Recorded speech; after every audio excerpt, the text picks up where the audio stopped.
في علامات لو ظهرت عليك اعرف ان ربنا عز وجل غضبان عليك جدا.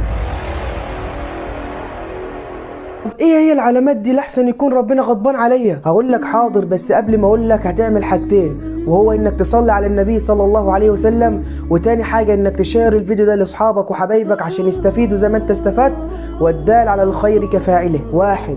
عدم التوفيق في اي شيء. 2. البعد عن الله عز وجل وعن العبادة. 3. الشعور بالحزن والهم وضيق الصدر بدون أي سبب. 4. المجاهرة بالذنوب والمعاصي، وهو إنك تعمل ذنب وربنا عز وجل يسترك عليه وتفضح نفسك. 5. قلة في الرزق. 6. الضعف، وهو إن يكون الواحد ضعيف فكريا وجسديا. 7. إنك تكون بذيء اللسان وخبيث وظالم. 8. الزنا. 9 والأخيرة فقدان البصيرة، وهو إنك تكون مش عارف تاخد قرارات في حياتك، ولا عارف تفكر، ولا عارف تعمل أي حاجة.